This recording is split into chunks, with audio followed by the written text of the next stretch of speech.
Hola, buenas tardes. Buenas tardes de nuevo. En principio debemos estar. Estamos aquí todos los panelistas. Veo a Blanca. No sé si los dos Javieres, Gramaje y Sola se pueden conectar, ¿vale? Perfecto. Y también nos podéis poner audio un momentito. Bueno, bienvenidos al cuarto webinar. Este es un webinar que había sido muy solicitado por muchos alumnos y entonces, pues bueno, la verdad que no es un tema fácil de abordar, es muy complejo, pero creo que con los ponentes que tenemos en el día de hoy, por lo menos vamos a tener unas buenas pinceladas de cómo se está trabajando actualmente el entrenamiento de la técnica en triatlón, qué avances hay y por lo menos que nos den unas orientaciones para cómo poder nosotros enfocar este tipo de entrenamientos con nuestros triatletas.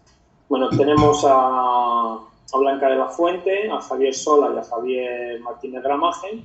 Luego iré presentando uno a uno, pero ya os agradezco a los tres que estéis aquí.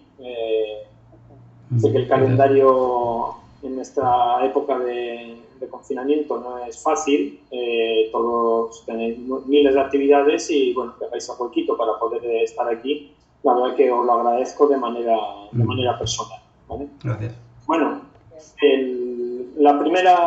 vamos a comenzar con la primera ponente, con Blanca de la Fuente, que Blanca es la responsable del Departamento de Biomecánica y Análisis de Rendimiento del CAR de Sierra Nevada.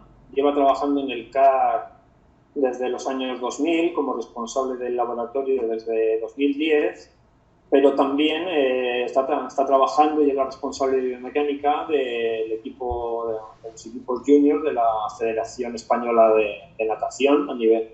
Y entonces, pues bueno, creo que no hay otra persona que mejor nos pueda dar luz sobre cómo orientar el entrenamiento de técnica en natación. El formato que vamos a utilizar es el mismo que hemos llevado en los webinars pasados. Cada ponente pues tendrá 10-12 minutos para exponer lo que consideren y en medio tenéis una herramienta de preguntas y respuestas en la plataforma, y entonces todo aquello que queréis preguntar lo podéis ir escribiendo y yo iré filtrando y iré uniendo preguntas, etcétera, para que cuando acaben los tres pues haremos un turno de preguntas que yo repartiré como considere que se pueden englobar a la mayor parte de las preguntas, porque sois muchísimos los que preguntáis y los que estáis, ¿vale? Entonces, pues nada, Blanca, cuando quieras comparte pantalla y el resto, eso, os podéis quitar a los dos Javieres la imagen, yo también me la voy a quitar para que Blanca se quede. Vale, perfecto, Blanca. Espera un momento. Cuando quieras puedes comenzar, ¿vale? Muchas gracias por estar aquí. Vale, muchas gracias. Agradecer a la Escuela de Entrenadores esta invitación para poder compartir algo de mi experiencia con todos vosotros. Bueno, la parte que voy a tratar yo, como ha dicho Javier, es la parte del entrenamiento y la mejora de la técnica de nado. He hecho un pequeño índice que obviamente lo que queremos centrarnos es en la última parte, pero quiero un poco hacer hincapié en que la relevancia que tiene tanto el primer punto como el segundo de ellos, en los que sin estos dos puntos no sería posible tratar de avanzar o de investigar o de aplicar la última tecnología al entrenamiento técnico, para que nos quede un poco una secuencia de cómo se construye la mejora técnica, ¿vale? Entonces, en primer lugar, bueno, unas pinceladas de recordar la necesidad de la mejora técnica, evitar lesiones, disminuir la resistencia, la mejora de la propulsión, que todo ello va un poco ligado a la reducción del coste energético y a conseguir una mejor economía de nado para la mejora del rendimiento. Y en este caso considero que es muy importante, sobre todo en altos niveles, ya en alto rendimiento, para evitar estancamientos en el rendimiento, para evitar los platos de rendimiento, que a esas etapas ya la mejora a través de los sistemas energéticos llega un momento que cada vez es más complicada, con lo cual una buena base técnica nos va a permitir seguir evolucionando en el futuro.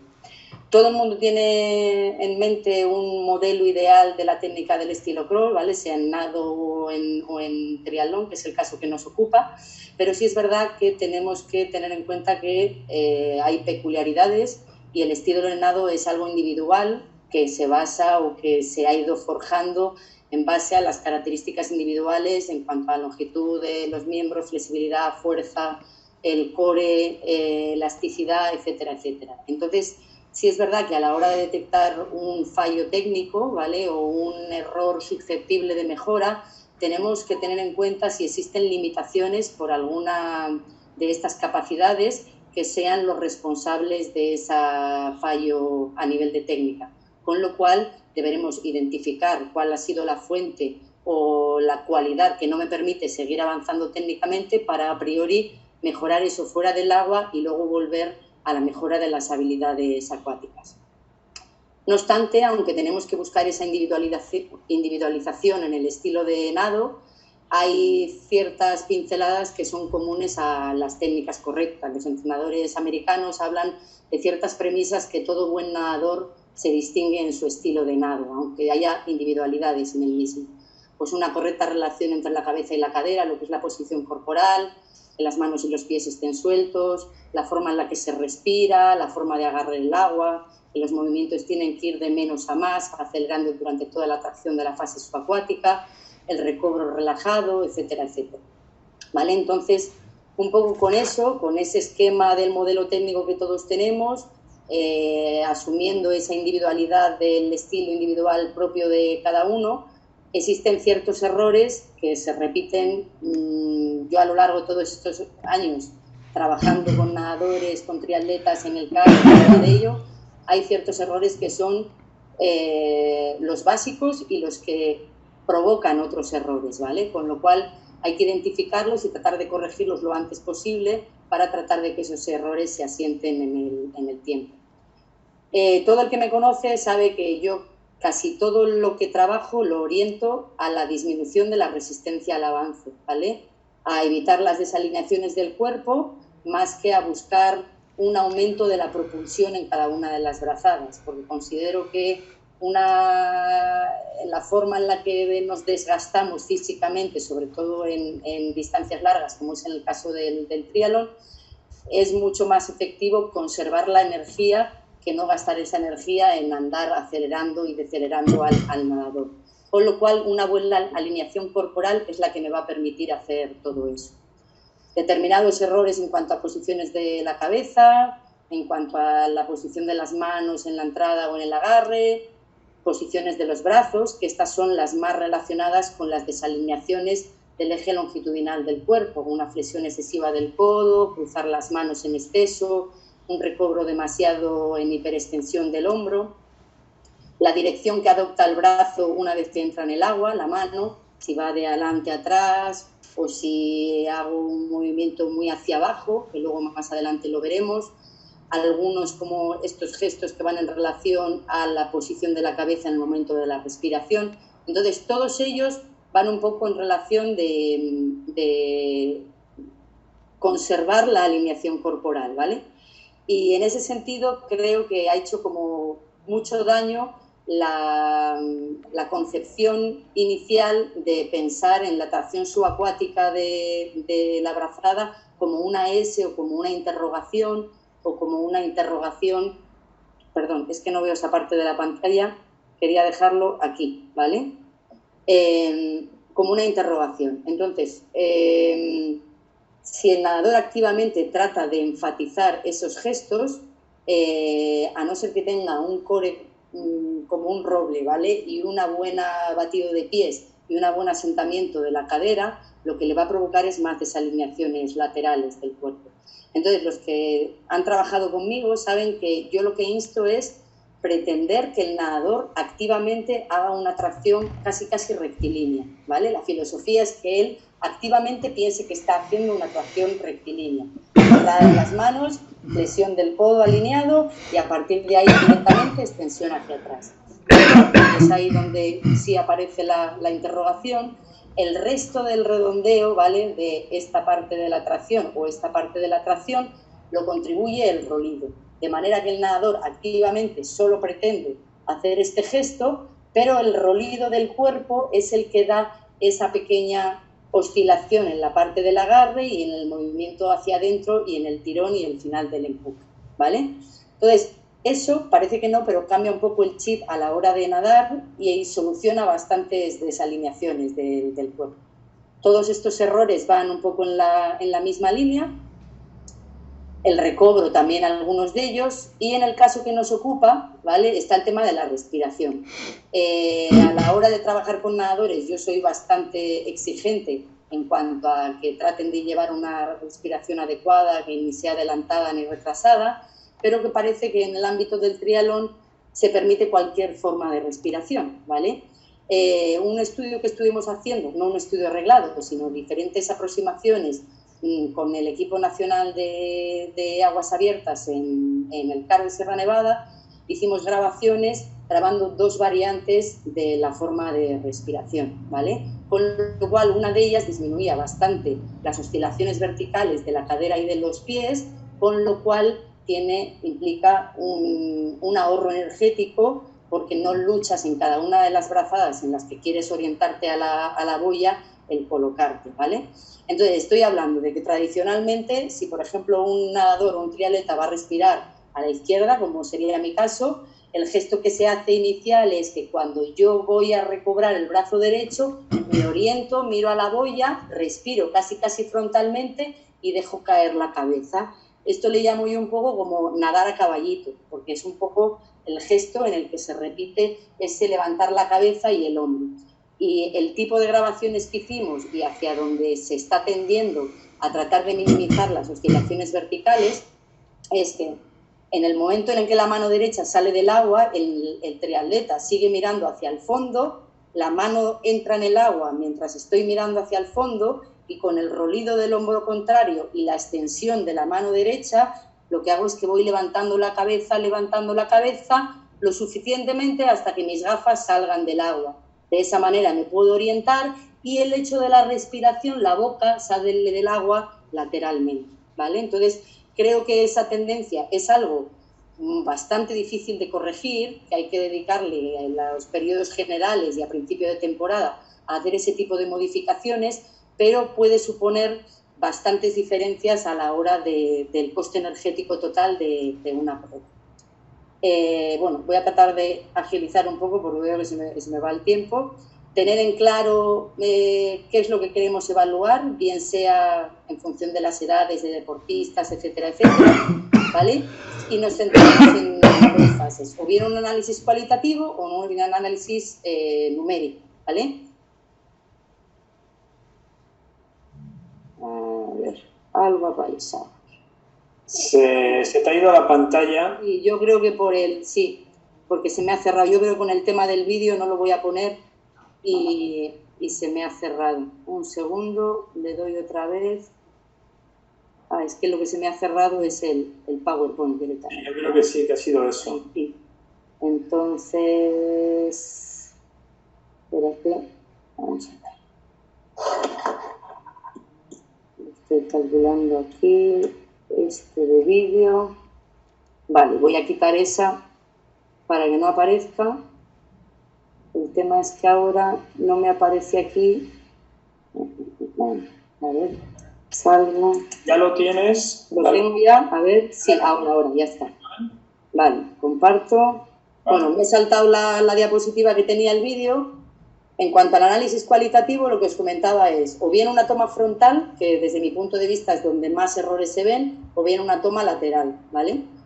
Con ello siempre, sea un análisis numérico o un análisis de técnica, relevante, importantísimo, anotar qué es lo que estoy viendo, en qué día, objetivamente, ¿vale? Para poder sacar conclusiones de si efectivamente mi proceso de entrenamiento está siendo el correcto y puedo hacer las modificaciones necesarias en base a de si consigo unos objetivos determinados o no, ¿vale?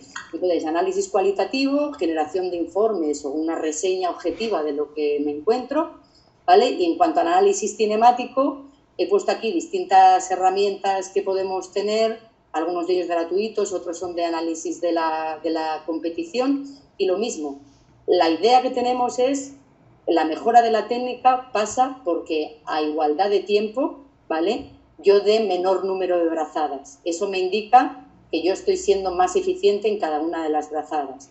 Entonces, a falta de tecnología tan simple como para determinar si estoy mejorando técnicamente, no es únicamente mirar el tiempo que yo hago en un largo de un 50 o en un 100 en piscina, sino a igualdad de tiempo determinar si doy menor número de brazadas, con lo cual estoy siendo más eficiente, ¿vale?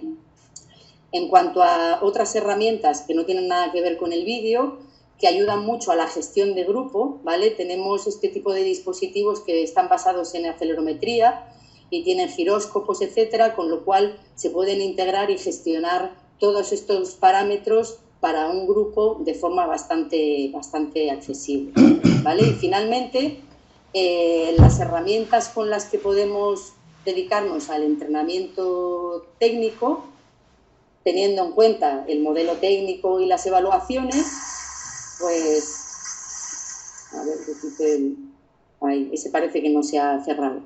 Desde mi experiencia, lo más importante para que un nadador o un triatleta cambie su técnica es que esté convencido de que esa mejora o esa modificación técnica va a suponer una mejora en su rendimiento. Lo más importante es que de verdad crea en el proceso. A partir de ahí le damos herramientas de visualización, herramientas de feedback intrínseco que perciba determinados parámetros de su técnica, plantear los ejercicios adecuados y establecer, bueno, pues metáforas o formas de presentar la información. Vale, aquí vemos en algunos casos es con visualización o demostraciones, en otros casos cuando hay igual deficiencias visuales intento manipular para que luego cuando ese nadador o ese triatleta se meta en el agua tenga claro la percepción de, a nivel propioceptivo, qué es lo que se espera de él cuando entra en el agua, ¿vale? Luego, como recursos, pues considero que es una herramienta bastante útil porque permite, sobre todo en etapas generales, ¿vale?, a principio de temporada, donde le puedo dedicar más tiempo a las modificaciones técnicas, permite a través de un sistema de conducción ósea, con lo cual se escucha bastante bien, la corrección de la técnica de forma muy inmediata. El hándicap que tenemos es que no hay una comunicación verbal con el nadador y no podemos decirle en el momento qué es lo que haces. Entonces el nadador llega a la pared, se contrastan percepciones y sensaciones, incluso se ve en el vídeo, pero el nadador ya se le ha olvidado lo que sentía en la brazada 3. Entonces, con este sistema puedes ir hablando con el nadador, tratando de ajustar el feedback intrínseco que tiene el nadador con la realidad que estás buscando. Este sistema permite trabajar hasta 10 nadadores por un solo emisor, con lo cual para la gestión del grupo es bastante accesible, ¿vale? Otra herramienta que trata de aunar tanto al nivel técnico como el nivel cualitativo como el nivel cuantitativo, a nivel de valoración numérica, es un encoder lineal que se agarra a la cintura del nadador y está sincronizado el vídeo con el registro de velocidad, de manera que te permite observar el dato de forma completa o seleccionar un espacio concreto y de obtener valores promedios de velocidad, el pico máximo, el pico mínimo o incluso las distancias recorridas. Y también te permite sincronizar dos eventos al mismo tiempo y solapar las gráficas. Esto en la actualidad en el CAR no lo tenemos disponible porque estamos tratando de hacer como la versión digital. Esto todavía funcionaba con vídeo analógico y estamos ultimando para poder disponer de él con vídeo ya digital, por lo menos en Full HD, ¿vale? Y finalmente, es un poco con el sistema con el que más estoy trabajando yo en la actualidad. Es un sistema de registro de fuerzas y trayectorias en 3 dimensiones. Se trata de unas palas pequeñas que el nadador se coloca en las manos, de manera que nos puede dar información orientada hacia 2 objetivos. Por un lado, comparar al sujeto consigo mismo, bien una mano respecto a la otra o bien en distintos momentos de la temporada, o comparar distintos nadadores entre sí, ¿de acuerdo? Entonces, en primer lugar voy a poner unas pinceladas y ya con eso acabo. Podemos aludir a la simetría que existe entre ambas manos, ¿vale? Vemos, esta es la mano derecha, lo que está remarcado en amarillo es la mano derecha, que es la línea fija, ¿vale? Y la mano izquierda es la línea discontinua. Entonces aquí observamos que hay un momento en el que el nadador pierde la capacidad propulsiva e incluso se frena ligeramente, ¿vale? No sé si me va a dejar o se parará, ¿vale? Quiero que veáis qué punto, ¿vale?, es esta mano, ¿vale? Esta mano, hay ese momento en el que observamos que el brazo se flexiona, tira hacia arriba y hay un instante en que parece como que tiran de él hacia arriba y la mano no hace nada hasta que se vuelve a colocar y vuelve a orientarse la palma de la mano hacia atrás. Ese es el momento, a partir de ahí estaría siendo otra vez propulsiva esa mano, ¿vale? Entonces, a este nadador se le orienta a que trate de que la mano derecha, copie el gesto que realiza la mano izquierda, ¿vale? Como veis, intentar que las 2 manos se parezcan lo máximo posible a esta y evitar o ir incrementando la propulsión en este punto. Este programa también nos da información sobre la vista cenital, ¿vale? Como se coloca una cámara por encima del nadador y observo la mano derecha que se desplaza hacia adelante, ligeramente hacia afuera, y esto es el movimiento hacia adentro hasta el final del empuje, y en cambio la mano izquierda, que es la negra, únicamente tira y vuelve hacia afuera, ¿de acuerdo? Y en cuanto a la vista lateral, nos alude un poco a qué pasa en la superficie del agua cuando poco a poco el nadador empieza a coger profundidad y qué profundidad máxima alcanza ese nadador, ¿de acuerdo? Esto, por ejemplo, es un ejemplo en mariposa para que vieseis una comparativa de las 2 manos y fijaros qué diferencia hay de profundidad de una mano respecto a la otra, ¿de acuerdo? También me permite comparar qué es lo que pasa a lo largo de una temporada. Yo aquí tengo 2019 y 2018, este nadador tenía 11 vatios de potencia y luego tiene 24, esta es la gráfica de 11 y esta es la gráfica de 24. En cuanto a la toma frontal, las tracciones son más o menos similares y donde más reside la diferencia es en la profundidad que se alcanza en el punto de la tracción, ¿de acuerdo? Y también nos permite comparar el rendimiento entre distintos deportistas. Aquí si vemos esta gráfica, lo primero que llama la atención es que esto está como demasiado grande, ¿no? Si tenemos la verde, que es la propulsiva, la naranja son las fuerzas laterales y la roja son las fuerzas verticales. Y vemos aquí demasiado incrementada la fuerza de sustentación al principio de la brazada, probablemente para apoyarse, para respirar. Y en cambio vemos esta gráfica como muy controlada, todas las fuerzas acompañando a la propulsión. Los valores de eficiencia y los valores de potencia, ¿vale? Vemos, los valores de potencia, 27 y un 51% de eficacia, y aquí en cambio, aunque están bien colocadas las manos, pero no se es capaz de aplicar potencia, con lo cual hay que jugar con un compendio entre esos 2 factores. Cómo de perfecta, entre comillas, es la brazada, pero cuánta fuerza soy capaz de aplicar en cada uno de los casos.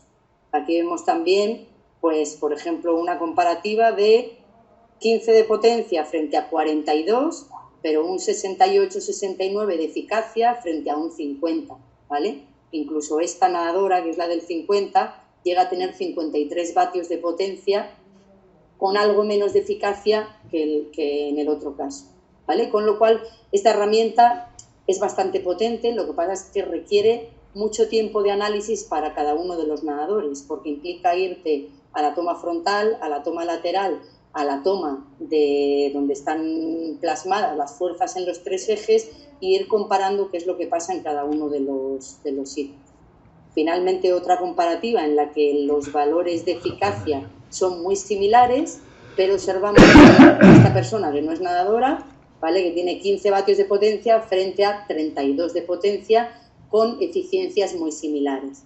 Entonces, un poco la tendencia es, esto puede ser muy útil, pero le falta la herramienta de vídeo. Yo, de todos modos, he estado intentando contactar con la empresa porque a la hora de transmitir esta información y de que ese feedback se asimile y seamos capaces de hacer modificaciones en base a los resultados que estamos viendo, es mucho más visual si tenemos, como yo he enseñado en el otro caso, un vídeo que nos oriente a qué es lo que pasa a nivel de fuerzas en las manos. No obstante, y ya con eso acabo, que me pasa un poco, recordar que la tecnología, el velocímetro, los sistemas de comunicación, las palas, no sirve de nada si no tenemos claro qué tipo de técnica queremos conseguir, que el coste energético tiene que ser el menor posible, con lo cual nos tenemos que ir a disminuir desalineaciones corporales y que hay que evaluar para saber si el proceso está siendo correcto o no. Gracias. Muchas gracias, Blanca. Muy interesante. Espera un momento. A ver. La verdad que muy interesante. Vamos a darle, voy a ir dándole paso a Javi Sola.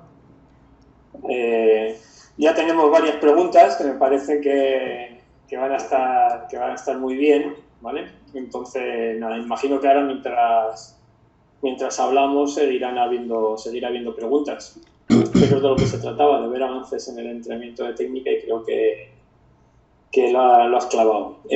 Bueno, el siguiente ponente es Javier Sola, que, bueno, pues Javier es entrenador, lleva muchos años como entrenador y también trabaja en entrenamiento junto con biomecánica, ¿vale? Tiene la empresa que es Training for All desde hace ya también bastantes años. Yo imagino que todo el mundo, o casi todos los que estáis aquí en la sala, conocéis a Javier, y bueno, le agradezco que esté aquí. Javier también, siempre que le hemos pedido colaboración con la escuela, pues nos la ha prestado. Justo antes estábamos hablando, pues tiene un módulo en el nivel 3 que, bueno, que todavía no lo hemos podido realizar por esto del confinamiento, y esperamos o hacerlo presencial o hacerlo online. Bueno, Javier, pues todo tuyo. Muchas gracias por estar aquí y nada, pues eso, tienes el tiempo. No sé si te... Bueno, sí, se me escucha, imagino, ¿no? Sí, perfectamente. Puedes compartir pantalla. Gracias a ustedes por la invitación, ¿vale? Para explicar un poco cómo se puede trabajar la técnica de pedaleo en el ciclismo, ¿vale? ¿Qué situación actual nos encontramos? Al igual que sí hay, como ha explicado anteriormente Blanca, se está profundizando mucho, y creo que de manera tradicional en natación se ha incidido mucho en la técnica, en la carrera a pie exactamente igual, y ahora después mi tocayo os lo explicará. En ciclismo un poco como que se ha dejado ahí de lado, como que pedalear es algo que se hace de manera natural por parte del deportista y que no se le debe prestar atención. Incluso muchas veces las informaciones que podemos encontrar en distintas páginas web o alguna revista de divulgación no se corresponden un poco con lo que hay en la evidencia científica. No es mucha cantidad de información, cada vez se va produciendo más, pero sí vamos teniendo cada vez más información de cómo se debe gestionar esas fuerzas sobre los pedales para, a fin de cuentas, optimizar el rendimiento. Al final, lo que decía Blanca, si ellos lo que pretenden en natación es con el menor número de brazadas conseguir el mejor rendimiento, pues evidentemente en el ámbito del ciclismo lo que se procura en parte es buscar esa optimización de esa pedalada para sacar ese mayor rendimiento. ¿Qué cosas podemos encontrar mirando en la bibliografía? Los primeros en describir la pedalada, por así decirlo, fueron Couch y Hull en el año 1991, que ya llovió bastante, y básicamente ellos trataban de explicar que había una serie de fuerzas que se aplican en los pedales, unas son las fuerzas radiales, que son estas que veis aquí en la imagen, que no van en dirección al movimiento de la biela, y luego está la fuerza tangencial, que es esta que veis aquí, y esa sí va en dirección al movimiento de la biela y por ende es la que nos ayuda realmente a mover la bicicleta hacia adelante. La bicicleta que nos aparece, la medida que nos aparece cuando nosotros aplicamos fuerza en el pedal y por tanto se refleja en el medidor de potencia es la resultante de estas dos fuerzas. Pero evidentemente, desde el punto de vista de la técnica, lo que interesa siempre es optimizar esa fuerza tangencial, que es la que va a ayudar a desplazar la bicicleta hacia adelante. Y luego vamos a ver cómo se puede cuantificar con medidores duales de potencia a día de hoy. Luego, como veis aquí, y esto sí es interesante un poco con el fenómeno que sucede estos días en el rodillo, toda la potencia que nosotros generamos, hay por un lado las fuerzas musculares, las fuerzas no musculares, que son aquellas que van relacionadas con las inercias, ¿vale? ¿Qué sucede? En el momento que ya no estamos en la carretera, esas fuerzas inerciales, que van sobre todo muy influenciadas por la gravedad, desaparecen.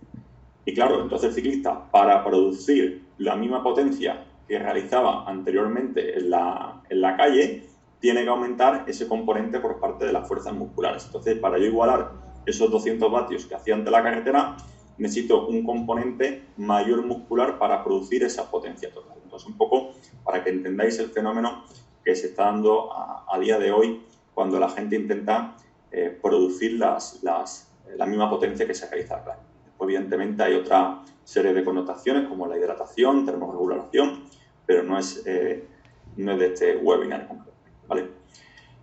Luego, realmente, el primer artículo así de referencia que aparece describiendo la técnica de pedaleo y sus distintas consecuencias es el de Korf del año 2007. En él cogió a un grupo de deportistas, unos pedaleaban con su pedaleo normal, a otros se les indujo a un pedaleo redondo, que es el que se conoce como el gol estándar, por así decirlo. Otro deportista con un feedback donde tenían que hacer especial esfuerzo en la fase de recobro, es decir, que empujaran hacia abajo, pero luego también tiraran hacia arriba. Y luego un pedaleo inercial, aquel que se centra simplemente en empujar hacia abajo y luego te dejas llevar por las inercias. Lo que vio Korf en este estudio, básicamente, es que cuando se producía mayor eficacia mecánica, que no eficiencia, ¿vale?, el pedaleo tirando del pedal era aquel que producía mayor eficacia mecánica. Al fin de cuentas, el deportista empuja y luego hace un gran recobro de la pedalada y, evidentemente, eso aumenta la fuerza tangencial muchísimo y provoca que esa eficacia mecánica sea mucho mayor. Pero, al contrario, lo que sucede es que, evidentemente, si tengo que reclutar más musculatura, ese pedaleo provoca, como veis aquí en la imagen, aquí al lado, mucho mayor gasto energético. Es bastante, aquí, el pooling.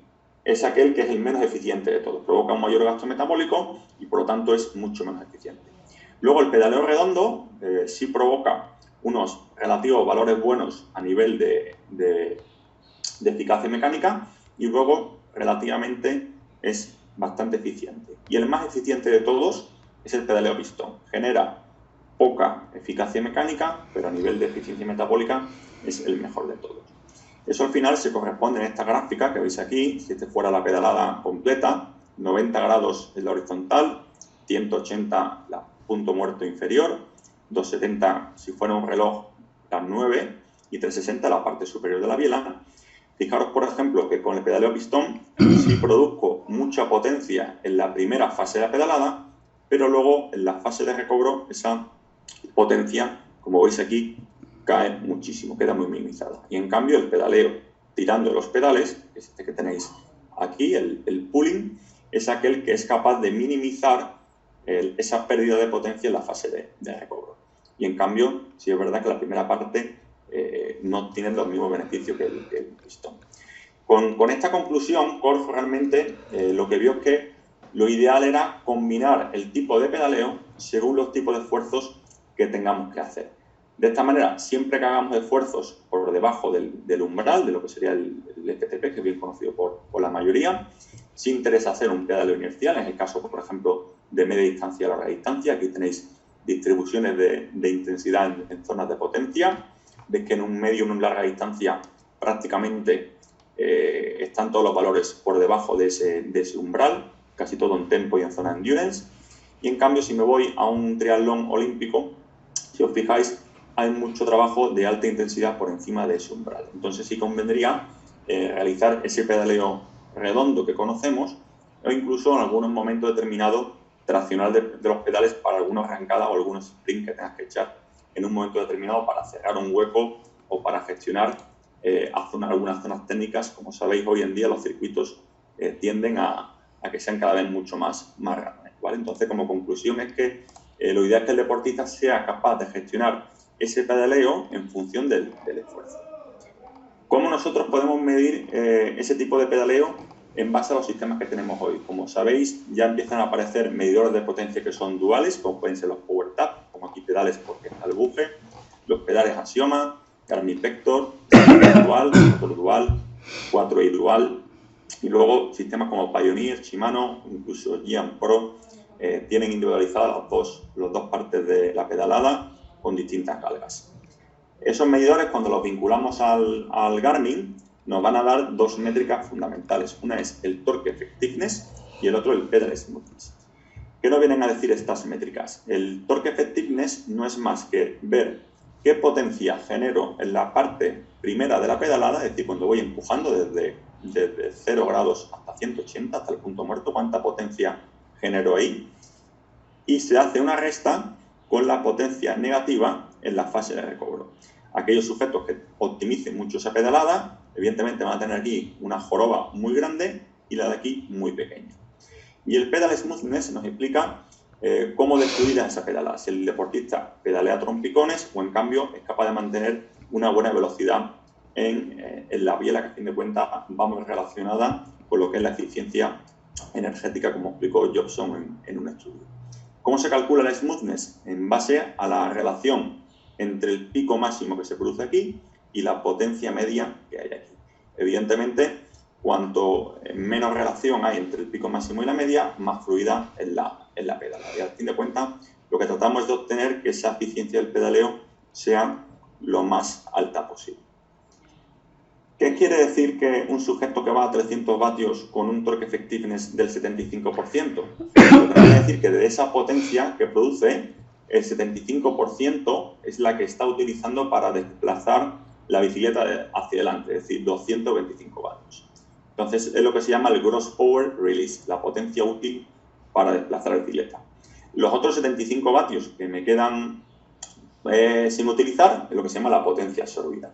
Lo ideal es que los buenos pedaleos son aquellos que tienen torque effectiveness o efectividades del par, evidentemente por encima de 80, incluso 85, son valores muy buenos. Y esto va relacionado con la capacidad que tiene el deportista para gestionar esa fuerza tangencial que hemos visto anteriormente.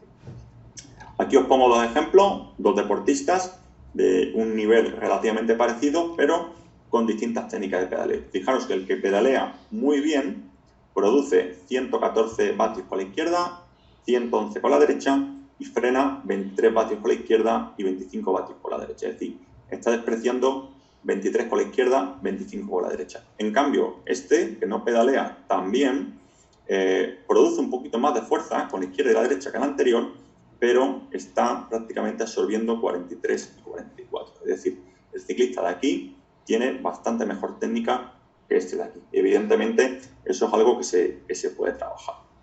Nosotros hace unos años hicimos un experimento con un mismo deportista y lo que hicimos fue inducirle a 3 tipos de pedaleo con idea de un poco comprobar la teoría de Korf, ¿vale? Utilizamos un medidor de potencia Pioneer, que al final te indica un poco la dirección de las fuerzas. En este caso, el deportista se centraba en tirar del pedal hacia arriba.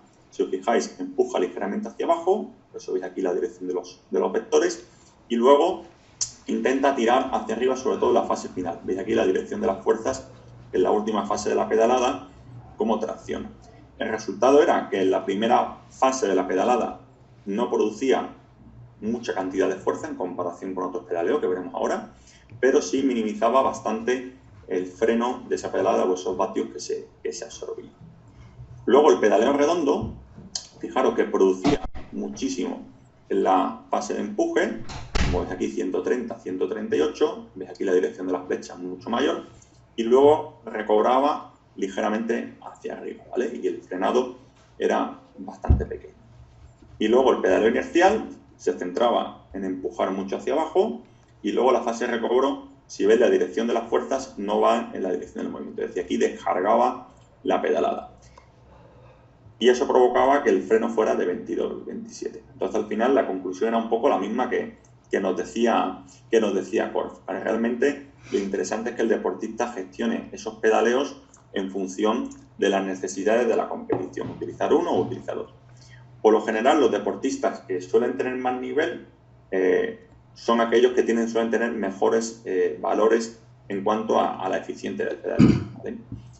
¿Qué herramientas utilizamos hoy en día? Pues evidentemente alguien que tenga un Garmin puede poner en su pantalla los valores de torque effectiveness o efectividad del par, la traducción al castellano, y fluidez de pedaleo, y puede trabajar esa técnica en el rodillo estos días, por ejemplo, para intentar que esos valores estén en torno al 80%. Se consideran valores buenos por encima de 80% y el smoothness cuando andan entre 20 y 30%.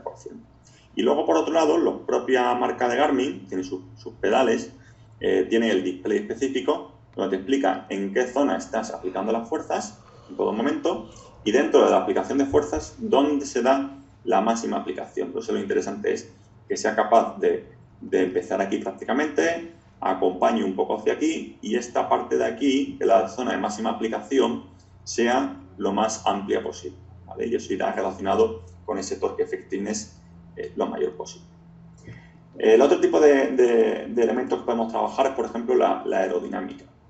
Y evidentemente hay cosas que se escapan a simplemente tocar tornillos de la bicicleta. Aquí tenéis, en este caso, a María Pujol, por ejemplo, entre la imagen de la izquierda y la derecha no se ha tocado ningún tornillo de la bicicleta. Simplemente está trabajando la posición a lo que se quiere llegar. Si os fijáis, aquí los hombros están mucho más pegados a lo que sería la oreja, veis aquí la separación, y eso provoca que cuando cierras esos hombros, cae la cabeza hacia abajo, ¿vale? Se reduce la distancia entre la cara y las manos y la cabeza prácticamente queda agrupada con todo lo que sería el tronco. Y si os fijáis que está relajada, la separación que hay aquí y la separación que hay aquí. Esto es un trabajo simplemente postural, no se ha tocado ningún tornillo a la hora de hacer este movimiento. Es un trabajo que se puede hacer en rodillo y, por ejemplo, Jaime Menéndez Duarca colgaba un vídeo donde explicaba qué tipo de entrenamiento se pueden hacer para trabajar este tipo de cosas, ¿vale? Esto que veis aquí en el plano lateral se puede ver en el plano frontal, esto aquí con Gustavo Rodríguez. Si os fijáis, aquí el área frontal suya, la posición relajada, veis la amplitud que hay entre hombros, el área frontal que ocupa. En el momento que cierra esos hombros hacia adelante, lo intenta aproximar, por así decirlo, el hombro a la oreja, cierra esa área frontal, la cabeza cae hacia abajo, incluso aquí no lo está haciendo, pero le permite levantar un poco, ver la carretera y que este piquito de aquí incluso quede encajado con lo que sería la espalda, ¿vale? Entonces, es una manera de poder trabajar aspectos posturales, sobre todo para la gente que trabaja en media y larga distancia. Esto tiene rodillo, es buena herramienta el poder trabajarlo. Fijaros, simplemente con esta pequeña maniobra, esto es un análisis en velódromo, con Noton, un sensor de medición de coeficiente aerodinámico. Aquí en la primer lap que coge el deportista, acaba de arrancar, el coeficiente aerodinámico es 0,241 para 262 vatios y va a 40,9 de media. Luego ya un poco a velocidad lanzada, después de arrancar, el CDA prácticamente es igual, para 265 vatios, 41,9 de media. Y en la parte final se le dijo que intentara cerrar hombros con objetos de bajar esa cabeza y quedar todo mucho integrado. Fijaros cómo para la misma potencia, ¿vale?, baja ese CDA y aumenta ligeramente la velocidad, simplemente con ese pequeño aspecto postural, ¿vale? Entonces, es simplemente para que vierais que hay cosas que se pueden trabajar más allá de tocar los tornillos de la bicicleta. Así que con esto, nada, muchas gracias a todos por la atención y luego vemos preguntas que queráis hacer. Muchas gracias, Javier. Muy interesante también, como no podía ser de otra manera. Hay unas cuantas preguntas también pendientes, ahora luego las veremos. Le voy a dar paso a Javier Gramaje y voz. Hola, sí. Javier. Hola, buenas tardes. ¿Cómo estás? Bien, muy bien. Muy bien. Vale. Bueno, la verdad que está siendo la tarde, está siendo intensa. Os presento a Javier Martínez Gramaje.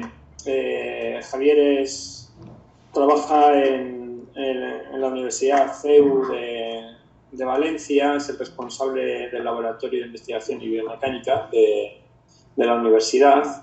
También, aparte de eso, pues es clasificador internacional de paratriatlón, está trabajando, ya lleva muchos años colaborando con la ITU. Lo más importante de su currículum es que es finisher en Kona, entonces está aquí por eso, sobre todo. Y últimamente, la verdad que está trabajando muchísimo sobre biomecánica de la carrera, ¿vale?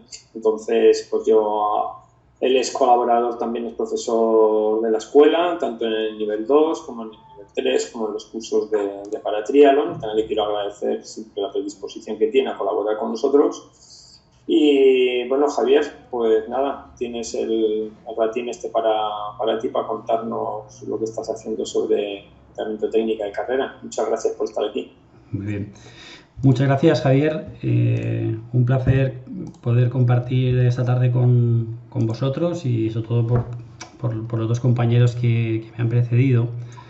Yo, bueno, os voy a contar, voy a explicaros el trabajo que llevo haciendo desde hace un par de años, gracias y bueno, esto quiero agradecer a Vanessa Huesa y a Jordi Jordà, el que yo pueda seguramente estar hoy aquí contando lo que os voy a contar, porque me abrieron las puertas a trabajar en el ámbito de la investigación en biomecánica de carrera, con los chavales del grupo de tecnificación y luego con los atletas adultos de tecnificación de la Comunidad Valenciana, con lo cual ha dado pie pues a abrir una línea de investigación muy interesante, y algunas de esas cosas os las quiero compartir en este webinar.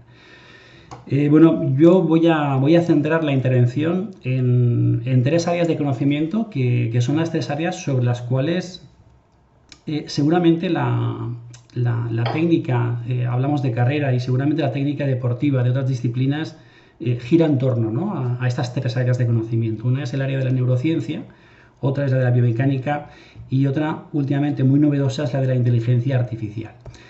Y pongo tres flechas interconexionadas porque vais a ver que estas tres áreas de conocimiento están íntimamente relacionadas, y gracias a ello seguramente nos abre la mente a ir un poquito más allá en todo el trabajo que técnicamente podemos hacer con los deportistas. Yo voy a ceñir exclusivamente al ámbito de la carrera. Entonces, en cuanto a la aportación de la neurociencia en todo esto de la técnica de la carrera, y os preguntaréis, bueno, ¿y qué nos va a contar este hombre sobre neurociencia si lo que hacemos es técnica de carrera? En definitiva, la neurociencia lo que ha demostrado es que cualquier aprendizaje motriz que queramos hacer, cualquier aprendizaje nuevo para nosotros, va a ser posible instaurar y aprender ese patrón o esa acción nueva, siempre y cuando hemos desarrollado nuevos patrones de actividad neuronal, nuevos mapas neuronales, nuevos engramas motrices, que son zonas de nuestro cerebro que se encargan de hacer algo que hasta ese momento no hacían, y parte de un grupo de neuronas que ya existían en nuestro cerebro. Con lo cual, el proceso de un aprendizaje de una actividad nueva se va a sustentar, dijéramos, en tres aspectos principales. Uno principalmente va a ser el de la práctica repetida, es decir, si nosotros queremos instaurar en un corredor, decidimos, porque previamente hemos hecho un análisis biomecánico y vemos que la cadencia de ese corredor no es la óptima para lo que puede llegar a ser eficiente. Si queremos producir ese cambio, no va a bastar solamente en que el corredor mueva sus piernas más rápido, sino que a nivel cerebral tienen que producirse cambios, y de hecho se ha demostrado así, de que va a haber una creación de nuevas áreas motrices que se van a encargar de hacer que esa nueva cadencia, por así decirlo, forma parte de una acción normal para ese corredor. Por lo tanto, la práctica repetida en el tiempo va a ser una clave esencial para hacer algo a lo que no estábamos habituados, y además con años de experiencia, con un patrón de carrera que para nosotros es el mejor o es el que hemos corrido siempre, ¿no? Además también se ha demostrado que el implementar esa nueva creación de redes neuronales o de mapas neuronales se constituye al final del proceso de aprendizaje. ¿Y esto cómo se entiende? Pues muy sencillo. Si nosotros hemos querido por primera vez hacer alguna acción nueva, deportiva, practicar por primera vez un deporte, practicar o trabajar un aspecto técnico de la carrera por primera vez, seguramente hasta que y esa primera vez no nos ha salido como hemos querido, seguramente hasta incluso podemos acabar frustrados, ¿no? Y hemos gastado mucha energía en querer hacerlo bien y no hemos podido hacerlo. Y de repente, al segundo día, tercer día que volvemos a intentarlo, parece que todo sea más fácil, ¿no? ¿Qué es lo que se está produciendo ahí? Pues lo que se está produciendo es que a nivel motriz hay unas áreas cerebrales que son las que se están encargando de que tengamos esa habilidad para poder hacer ese tipo de actividad. Y además también se ha demostrado que si en ese proceso de ejecución los movimientos son rápidos, a una velocidad alta, no solamente hay una mejora en el control motor, sino que además también existe una mejora a nivel de funciones cognitivas, a nivel de la orientación, de la importancia de todo el trabajo técnico en edades muy tempranas, ¿no? Este es un estudio que se hizo el año pasado y es un estudio que ha demostrado la importancia de la tarea cognitiva en un proceso de reeducación de la forma de correr. Entonces es un estudio interesante en el cual seleccionan a corredores que presentan periostitis tibial y los someten a un programa de readaptación de la carrera en el cual lo que quieren es modificar algunas variables biomecánicas porque lo que quieren es buscar una forma de correr que para ellos sea más económica y sobre todo disminuya su impacto durante la carrera y disminuya la capacidad de lesión, ¿no? A nivel de esa tibia. Con lo cual, en este estudio monitorizan a los corredores con un sistema de análisis para detectar algunas variables biomecánicas como es la cadencia, la longitud de la zancada, la longitud el tiempo de contacto en el suelo. Y además van monitorizados en la cabeza con un sistema que permite registrar la actividad cerebral. Con lo cual, lo que hacen es medir en la primera sesión, lo que hacen es registrar el patrón, dijéramos, natural del corredor, ¿no? Registran su cadencia natural, registran su longitud de zancada, registran su tiempo de contacto en el suelo y registran algo muy importante que es el impacto, dijéramos el ratio o la relación de fuerza en el impacto vertical, que parece ser que sea una de las variables que puede llevar a que esos deportistas pues sufran de esa periostitis tibial. Por lo tanto, en esa primera sesión a todos se les incrementa la cadencia entre un 8 y un 10%. De forma que ese incremento de un 8 o 10% en esa primera sesión vuelven a medir, al final de esa sesión vuelven a medir todas las variables, que sería el valor que veis aquí como Newgate. Entonces en esa misma sesión lo que ven es que hay un incremento de esa cadencia significativamente aumentada, hay una reducción del tiempo del contacto del pie en el suelo, hay una reducción de la longitud de la zancada y hay un valor muy importante que es una disminución en esa magnitud del impacto de fuerza vertical. Realizan 8 sesiones y después de esas 8 sesiones hacen un trabajo fuera del laboratorio, siguiendo con la cadencia marcada, con el feedback del reloj. De manera que a los 2 meses vuelven a medir y se dan cuenta que esos valores que en ese primer día habían instaurado se siguen manteniendo e incluso algunos de esos valores incluso habían mejorado, ¿no? Desde la primera sesión también miden la actividad cerebral y lo que se dan cuenta es que la relación que hay en cuanto a la medición inicial, ¿no? La actividad cerebral, el requerimiento cognitivo de un patrón natural se ve alterado en la primera sesión incrementando ligeramente esa cadencia, es decir, hace falta mucha más actividad motriz porque no es un patrón conocido para ellos, ¿no? Pero la sorpresa está que cuando vuelven a medir al cabo de los 2 meses, entre esta medición y esta medición en cuanto a los requerimientos de actividad neuronal no hay diferencias significativas. ¿Esto qué quiere decir?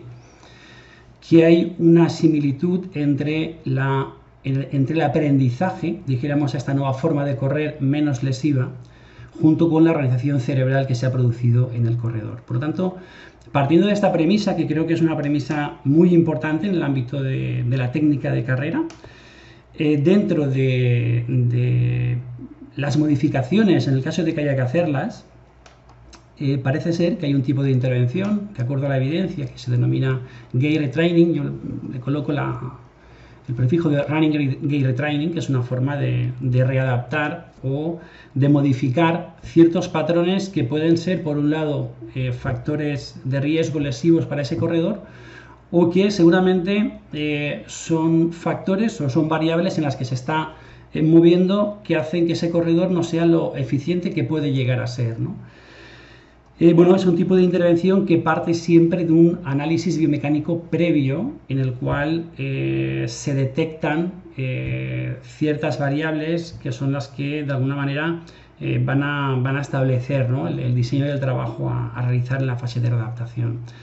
¿En qué consiste ese tipo de intervención? Pues bueno, consiste en hacer todo lo posible para que el corredor experimente una sensación distinta a la que él habitualmente venía llevando de una forma instaurada, porque bueno, pues seguramente es un corredor pues que tiene una oscilación vertical muy elevada, seguramente es un corredor que tiene mucho impacto en cada una de las zancadas, y bueno, posiblemente son fácilmente modificables, pero son fácilmente modificables si el deportista se autoconvence por la experimentación de que eso lo puede modificar.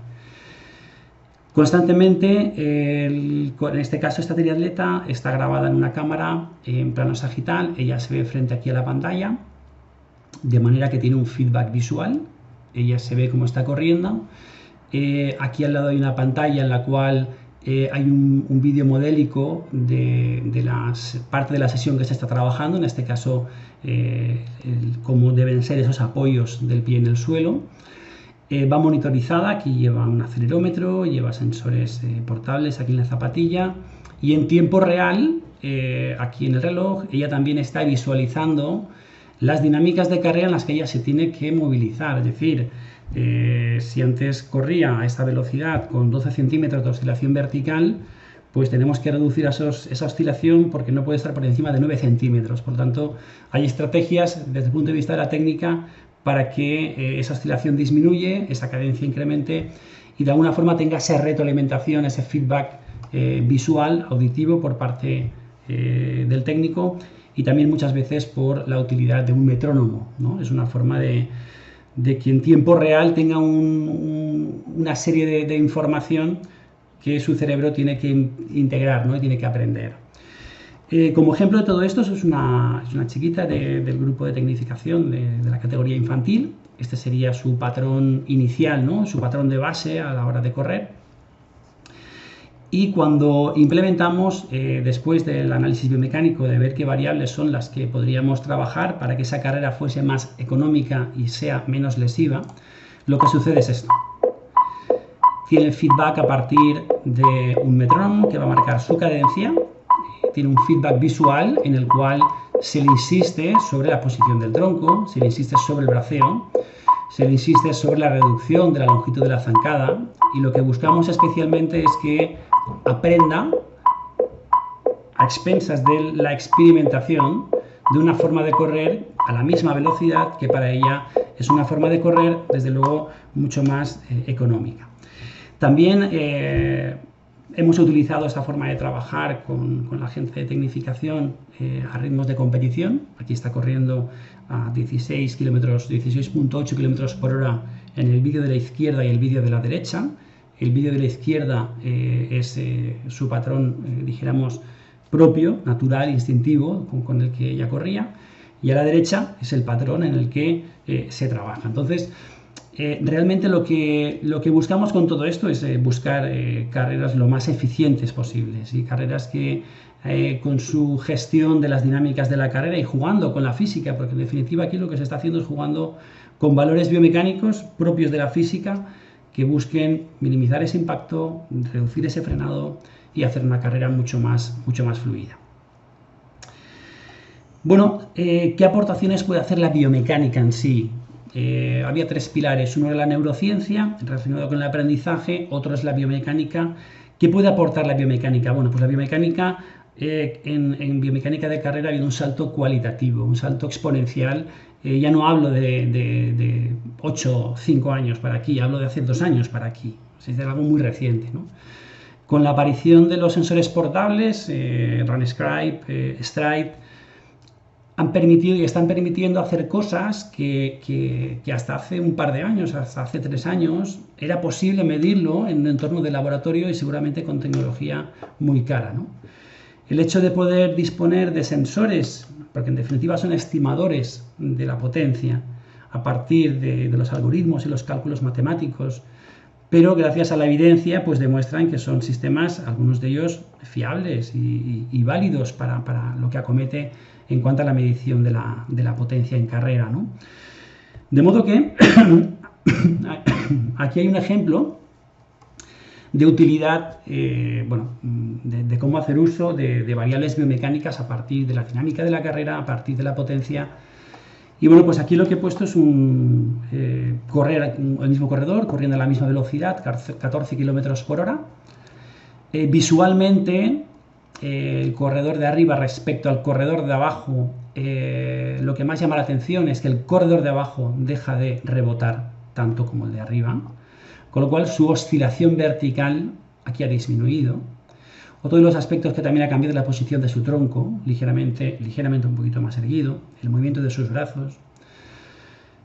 Si esto lo llevamos a números, que es lo que nos permite hacer los sensores portables, lo que podemos aprender es a demostrar al deportista, a que se convenza, a que se autoconvenza de que el incremento en su cadencia o sacarlo de su zona de confort, que es su forma de correr que lleva haciendo toda la vida, sacarte de aquí y ponte a correr de esta otra forma, al principio es tan extraño que uno muchas veces rechaza esa forma de correr.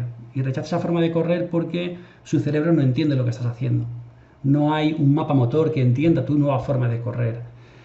Por lo tanto, es muy importante la objetividad y es muy importante medir y cuantificar. Si los números salen, seguramente sea una cuestión de aprendizaje, ¿no? En base a lo que he explicado antes relacionado con la actividad cerebral.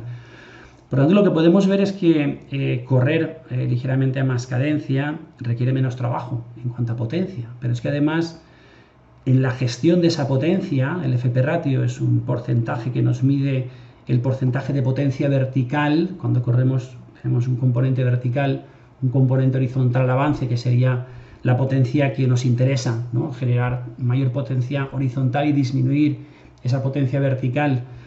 Lo que vemos es que gracias a esta disminución en la oscilación vertical en centímetros, lo que estamos consiguiendo es reducir ese trabajo en un componente vertical y incrementando el componente horizontal, ¿no? Eso es un término de eficiencia en gestión de la potencia durante la carrera. Esto llevado a más métricas que nos permite cuantificar en tiempo real, tendríamos una variable muy importante, que es el stiffness. El stiffness es una variable que nos va a dar una información tan relevante como es la capacidad que tenemos de muelle a la hora de correr. Pero claro, el tener un stiffness alto, gracias a tener una cadencia ligeramente más alta a la misma velocidad, lo que nos está aportando es que esa capacidad de transformar energía cinética y energía potencial en propulsión se está produciendo por un mero hecho biomecánico, no por un exceso de trabajo muscular. Y esto queda demostrado aquí, en la activación muscular. Aquí se ha medido también con sensores portables la electromiografía dinámica de superficie. Y lo que podemos ver es que correr con un ligero aumento de esa cadencia, pues lo que nos está aportando es una disminución en el consumo de actividad eléctrica muscular, que en definitiva es consumo de energía. Si esto lo trasladamos a una distancia, una media distancia, una larga distancia, el economizar esa carrera es extremadamente importante, pero es que hoy en día fácilmente podemos trabajar con estas variables, incluso las podemos tener presentes en tiempo real en el propio reloj, ¿no?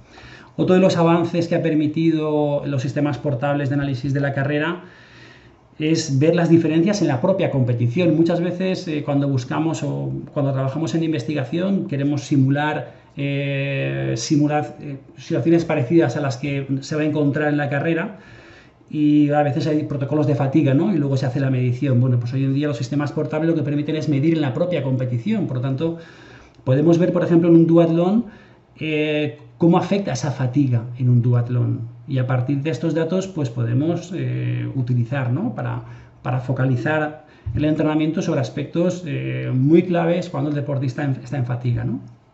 Por ejemplo, en un segmento del duatlón es típico, es habitual el encontrar una ligera disminución de esa cadencia. Automáticamente hay un aumento de la longitud de la zancada, menor potencia trabajada, y esto se va a traducir en una menor velocidad en carrera. Y además también lo que se va a producir es una diferencia en cómo se gestiona esa potencia, que yo creo que es una de las claves en la biomecánica de carrera, buscando la eficiencia. El hecho de que se requiera un mayor componente vertical y disminuya ese componente de potencia horizontal. Como valores de referencia en términos de potencia, pues bueno, en torno a un 25% menos sería lo óptimo, ¿no? En un componente vertical. Lógicamente, cuanto menor es ese porcentaje, 22, 21, 20, 19, hay corredores que incluso tienen una potencia vertical cercanos a un 19-18%, ¿no? Quiere decir que un 81-82% de su potencia se gestiona en un componente horizontal, ¿no? Bueno, pues todo este tipo de información es la que permite luego establecer correlaciones, ¿no? Ver cadencias, ver gestiones de la potencia, y es una de las cosas que creo que es una puerta abierta a la investigación y al futuro de la evolución de la biomecánica de la carrera. Recientemente RunScribe ha hecho una actualización muy interesante en este tipo de sensor, que nos da una variable extremadamente importante, que es la fuerza de reacción del suelo, la GR, el pico de fuerza de reacción del suelo, con lo cual ahora mismo podemos saber exactamente la fuerza que estamos generando en una propia competición, con una modificación que hagamos de la parte técnica, con lo cual si vemos este ejemplo, que es un ejemplo del mismo corredor corriendo a 15 km por hora, pero gestionando dos cadencias distintas, de 164 a 180 pasos por minuto, lo que estamos viendo es que ese incremento de potencia claramente lo que está llevando a este corredor es a ser mucho más eficiente, porque está haciendo algo tan importante como es minimizar esas colisiones, minimizar su impacto, minimizar su frenado, rebotar mucho menos en el cuerpo, y en definitiva lo que está ayudando es a tener una fuerza de reacción del suelo ligeramente menor. Traduzcamos esto a el aumento del kilometraje, ¿no? Y por último, ¿qué ha aportado la inteligencia artificial y qué va a aportar en un futuro a la biomecánica? Ya no digo biomecánica de carrera, digo cualquier ámbito de la vida.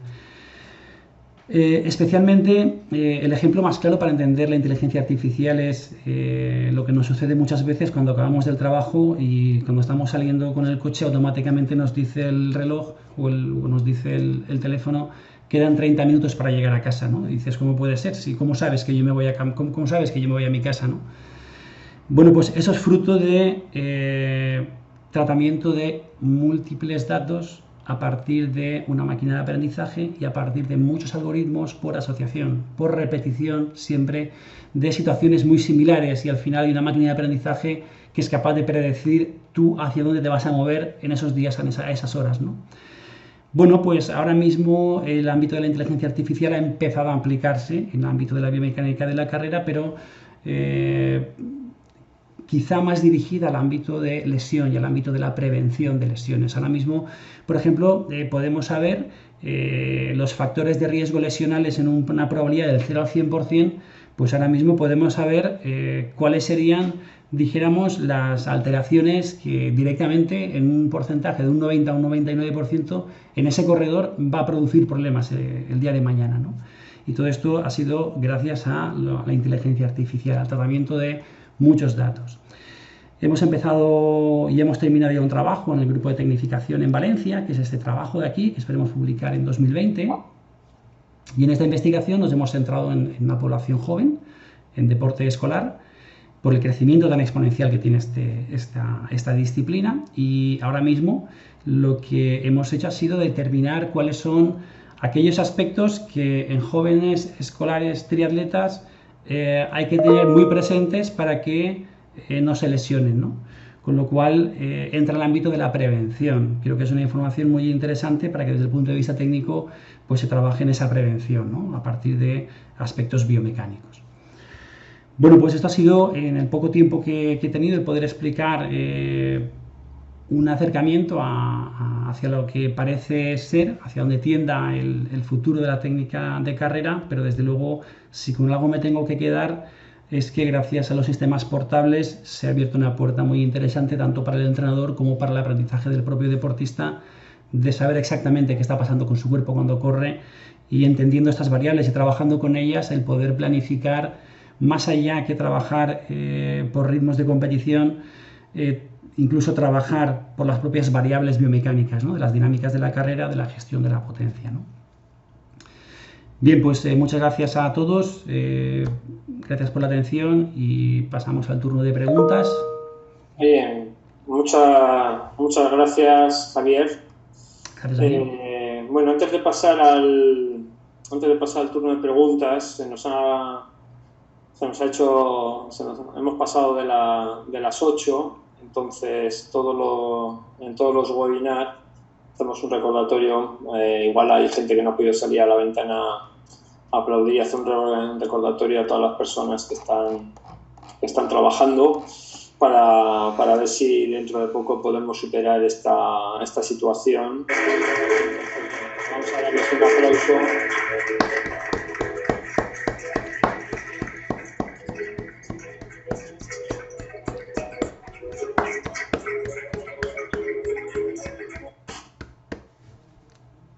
Vale, bueno, le voy a pedir también a Blanca y a Javier Sola que conecten el audio y el vídeo.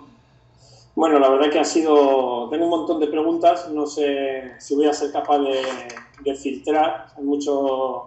Son muchas preguntas, mucha gente interesada.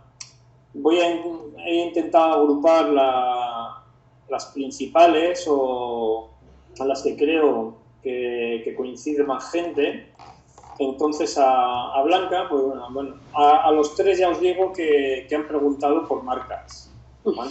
por marcas de palas, marcas de potenciómetros, marcas por acelerómetros, estimadores de potencia en carrera. Entonces, bueno, si queréis aconsejar a alguno lo aconsejáis, y si no, pues con vosotros con total libertad, ¿vale? Entonces, pero bueno, que sepáis que ha habido varias preguntas a los tres sobre marcas. Las palas, Blanca, la verdad que han creado expectación, ¿no? Han creado expectación. Entonces, así, un par de preguntas. La primera, si están validadas, ¿vale? ¿Qué validación tienen en cuanto a potencia? Y luego hay un par de preguntas que van en la misma línea. Es decir, bueno, pues si hacemos un análisis cuantitativo de los brazos, ¿vale? ¿De qué manera eso se puede integrar, ya sea con cadera y piernas, o cómo podemos unir la valoración de las caderas y las piernas a este análisis cuantitativo de los brazos, para que no sea solo tan segmentado el análisis? Bueno, en cuanto a la primera pregunta del tema de la validación, este sistema de palas es de una empresa finlandesa. Las validaciones que las han hecho han sido a través de registros simultáneos también con la velocidad de nado. Yo un poco la idea que lo he comentado ha sido que intentasen integrar también sistemas de vídeo, de videografía en 3D, incluso de sistemas subacuáticos de vídeo, para que pudiese haber esa doble validación, no solamente con un sistema de velocidad, sino al mismo tiempo también con videografía e incluso a cámara lenta, ¿vale? En cuanto a... Yo las diapositivas que he puesto he hecho hincapié únicamente como en las diferencias de valores de potencia y las diferencias del porcentaje de eficacia, que ellos lo determinan como un porcentaje de cuánto contribuye la fuerza propulsiva respecto al total de las otras pruebas las otras fuerzas, que supuestamente interfieren en el nado en cuanto a las fuerzas laterales que se generan o las fuerzas verticales de sustentación. La idea es que dan más parámetros que no solamente fuerza aislada de la mano, porque lo que hacen es analizan un poco todo el ciclo de piscina. Trabajan igual que el sistema de acelerometría que os he enseñado que iba enganchado al gorro, y lo que hacen es mediciones de distancias completas de nado, pero no te son capaces de analizar la contribución del miembro del tren inferior respecto al tren superior, pero te sacan velocidad promedio, número de brazadas en el total de la prueba, o sea, da otros parámetros cinemáticos como de análisis de competición generales que pueden contribuir a tener una idea más global de lo que hace el miembro superior. Pero como tal, la única forma, he estado ya revisando un poco las preguntas también, de discernir o ser capaz de diferenciar es mediante ejercicios analíticos en los que tú le pidas al nadador que realice un trabajo específico con un pull o con un aro o trabajo de una mano respecto a la otra mano, de la única forma que ese sistema de palas en concreto te permita aislar cuánto de lo que vemos numéricamente corresponde realmente a lo que ejecutan las manos y cuánto tiene parte de contribución global del cuerpo en cuanto a posiciones o fuerza propulsiva del tren inferior. Entonces, ellas analíticamente no son capaces de ofrecerlo, te dan otra serie de variables a lo largo de todo el análisis de largos completos de piscina, diferencia piscina de 25 o piscina de 50, en los que puedes tener información adicional, pero sí es verdad que si queremos irnos a algo más en detalle, pasaría por un trabajo analítico de modificación de ejercicios y ver cuánto puede o no contribuir cuando hago nado aislado con pull buoy, nado aislado con aro, trabajo solo de piernas o trabajo en nado completo. Muy bien, muchas gracias, Blanca. Solo una pregunta más, igual si te sale un poco de tu tema. ¿Crees que se acabará entrenando por potencia en natación? Creo que no. No lo sé. Los nadadores son otra pasta, ¿vale? Y el tema de sensaciones y de la percepción corporal del cuerpo cuesta al final el introducir sistemas externos porque trabajan mucho con sensaciones. De hecho, ahora la vuelta después del confinamiento para los nadadores va a ser algo complicado de gestionar. En algunas ocasiones tuvo bastante asentamiento tema de velocímetro. Se entiende, los velocistas son capaces de gestionar más velocidades si se lo unimos con vídeo, como el tema que he puesto yo del velocímetro. Es algo más inmediato, ¿vale? Más traducido a lo que tenemos en competición. En competición hay tiempos parciales y tiempos totales en una prueba, y aunar la velocidad con el vídeo creo que da mejores resultados que no introducir una variable de potencia que en el ámbito de natación no es algo tan asentado como pueda ser en el ámbito del ciclismo o en el ámbito ahora de la carrera con los sistemas portables. Vale, muchas gracias. Bueno, seguimos por el orden de intervención y por el orden del triatlón. Vamos con Javier Sola. Bueno, hay un par de preguntas sobre de qué manera de qué forma podemos tener un feedback instantáneo durante el entrenamiento, sobre todo en cuanto hay una pregunta concreta sobre la efectividad. Si se puede estar viendo de forma instantánea la efectividad y esto puede servir como feedback durante el entrenamiento inmediato. Y realmente en la pantalla del Garmin o el Wahoo o el dispositivo que tengas, puedes configurar esa pantalla para ver en tiempo real esos valores de efectividad y fluido de pedaleo. Entonces, estos días, por ejemplo, que estamos en el rodillo y que al final es más fácil concentrarse en el display, pues puedes ponerte la pantalla e intentar optimizar un poco más esa pedalada, ¿vale? Muchas veces cuando vamos a la carretera, pues evidentemente cuesta mucho más trabajo estar mirando a esa pantalla. Entonces, bueno, el rodillo creo que es buena herramienta para trabajar esa pedalada. Entonces, pues mira, Ahí puedes poner la pantalla y tienes ese feedback instantáneo, al igual que la potencia. Vale, enlazo con otra. ¿Qué transferencia hay de lo que yo mejore el pedaleo en el rodillo a luego cuando salga a la carretera? Si hay de verdad transferencia o hay que trabajar en los dos sitios. Es igual al final un poco relacionado con lo que ha explicado antes Javi de la plasticidad neuronal que tenga cada uno, de automatizar ese gesto y cuando tú salgas luego a la calle, pues evidentemente seas capaz de gestionar exactamente igual. Yo, por ejemplo, lo que ha hecho Javi de temas de cadencia y demás, lo he hecho también con algunos triatletas, trabajos de cadencias en cinta y luego intentar llevarlo a cabo en lo que es la vida real, ¿vale? Y evidentemente, pues en una cinta o en un rodillo con un ambiente controlado, es una cinta controlada que tu preocupación es hacer ese gesto técnico que te han explicado, pues evidentemente más fácil ahí, pues estás pendiente de ello. Luego en la calle tienes que atender a otro tipo de estímulos, y más complicado, pero al final tú tienes que reprogramar ese patrón motor y que ese mapa que ha explicado antes Javi, pues esté cada vez más asentado, ¿vale?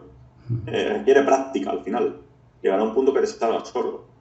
Muy bien, y luego ya una muy práctica, recomiendo, cuando hay, muchas veces los triatletas, tú lo sabes, llegan a la carrera, que si tienen problemas de isquios, que si tal, muchas veces dicen o piensan que es por la técnica de pedaleo que han llevado. ¿Alguna recomendación? ¿Crees que hay relación entre técnica de pedaleo, posición en la bici, con problemas luego musculares en la carrera? Realmente fijaros que en la exposición que he intentado hacer es un símil un poco entre la intensidad que tú produces y la técnica que vas a aplicar. Yo creo que sobre todo en larga y media distancia, muchas veces en el sector de la bici vamos a intensidades superiores a las que realmente podemos gestionar. Y luego, evidentemente, tiene una repercusión a nivel de técnica, porque claro, si yo quiero producir una potencia que no llego, tengo que implicar más musculatura, ¿vale? Que siempre lo que implicamos es aumentando esa fase de recobro. Comprometemos todo lo que es la cadena posterior y cuando hay que bajarse a correr, pues empiezan los problemas. Entonces, gente que tenga muy buena técnica, sobre todo, como he dicho, sería una recomendación hacer esa técnica pistón o inercial, porque vamos a comprometer mucho más grupo cuádriceps en esa pedalada, en medium larga, y luego toda la cadena posterior estaría un poquito más preservada para la hora de la carrera, ¿vale? Entonces sí hay esa pequeña relación entre ambas cosas y eso es lo que preguntaba. Muy bien, Javier. Vamos con el otro Javier, tenemos un vídeo Javier hoy, ¿vale? Javier Martínez Gramaje, en carrera. Bueno, podría haber sido una pregunta para todos, pero bueno, igual en carrera es más evidente. ¿En qué velocidades hay que entrenar la técnica de carrera? ¿En velocidad de competición o se puede entrenar con velocidades inferiores para luego pasar la velocidad de competición? ¿Qué recomendaciones harías tú? Pues mira, yo por la experiencia que he tenido con la gente de tecnificación, creo que lo más importante es saber correr bien lento. Porque correr rápido técnicamente parece más fácil y es más fácil. Pero lo difícil es saber correr a un ritmo de R0, pero biomecánicamente ser eficiente. ¿Por qué? Porque la gran cantidad de lesiones que se producen en carrera se producen cuando uno va más lento, en tiempos más prolongados. Seguramente el hecho de trabajar y aprender a correr de una forma eficientemente a un ritmo de rodaje se va a traducir en un aprendizaje que luego va a ser más transferible a ritmos más altos. Pero no hay que olvidar el tipo de deportista con el que estás trabajando. No tiene nada que ver trabajar con un deportista amateur en el que su objetivo es correr posiblemente a 5 el kilómetro, que con un deportista que está corriendo por debajo de 3. Con lo cual, creo que es muy importante filtrar qué tipo de deportista es el que tienes delante, pero en ambos casos creo que es muy importante el saber correr de una forma lenta. ¿Qué sucede? Que cuando hablamos de alta competición o de ritmos muy altos, lo que sucede es que hay ciertas variables que son quizá más difíciles de modificar, porque a veces hay deportistas que son capaces de estar trabajando con una cadencia en torno a 170, con unas zancadas enormemente largas, pero corren muy rápido. Entonces, con ese tipo de deportistas, por ejemplo, pueden llegar a ser mucho más eficientes de lo que son, simplemente trabajando con un poquito más de cadencia. pero para ello tienen que reducir su longitud de la zancada. Y seguramente su velocidad va a ser mayor, porque biomecánicamente lo que está sucediendo es que hay un menor impacto y hay un menor frenado, con lo cual la gestión de la potencia va a aumentar en un componente horizontal, con lo cual trabajar a ritmos altos con este perfil de deportistas no resulta especialmente fácil, porque ellos se tienen que dar cuenta que esa nueva forma que tú propones y tienen que experimentar les está aportando un beneficio, ¿no? Así que creo que va a depender mucho de con quién trabajes. Vale, la última pregunta. Es el tema de frecuencia de zancada, ¿vale? Has puesto un ejemplo de que aumentando la frecuencia de zancada disminuía la potencia para ir a la misma velocidad. Un par de preguntas por ahí, también la gente se lo pregunta, es si el aumentar la frecuencia de zancada también me permite aumentar la velocidad, no solo disminuir el gasto energético, ¿no? Si yo quiero aumentar la velocidad, ¿tiene que ser solo por frecuencia o también tengo que aumentar la amplitud? No sé si me explico o no me explico, ¿no? Sí, perfectamente, Javier. Para ser rápido en carrera, uno tiene que ser capaz de tener unas zancadas largas, pero tiene que ser capaz de tener una zancada muy alta. Cuando se juntan esos dos factores, la resultante es la velocidad. Entonces, el problema que viene aquí es que muchas veces queremos correr rápido con zancadas muy largas, pero con cadencias bajas. Y eso lo que lleva biomecánicamente es que el contacto del pie queda más alejado del centro de masas, incrementa el impacto, incrementa el frenado y puedes llegar a ser más eficiente. Puedes llegar a ser más eficiente porque estás corriendo a una velocidad alta y seguramente hay que jugar con otras variables, que es tu incremento de cadencia y ligeramente una reducción de la longitud de la zancada para que tu pie contacte más en tu vertical. Ese es un poco el juego que hay que llevar, ¿no? Yo creo que la variable clave para aprender a ser eficiente corriendo está en saber cómo mueves tu cadencia. Tienes una gestión de la cadencia vertical, horizontal y en tiempo real hoy por hoy se puede ver con Stride, en una aplicación de Stride en Garmin, que en tiempo real tú puedes ver tu FP ratio, que es el porcentaje de potencia vertical en tiempo real. Con lo cual, fácilmente con ese feedback visual y teniendo claro qué parámetros son los que te van a hacer disminuir ese componente vertical, pues va a entrar dentro de la experimentación, ¿no? Tanto a ritmos altos como ritmos bajos. Yo creo que la variable clave para todo esto viene dada por la potencia y por la gestión de la potencia, ¿no? En esa distribución del FP ratio. Muchas gracias, Javier. A ti. Bueno,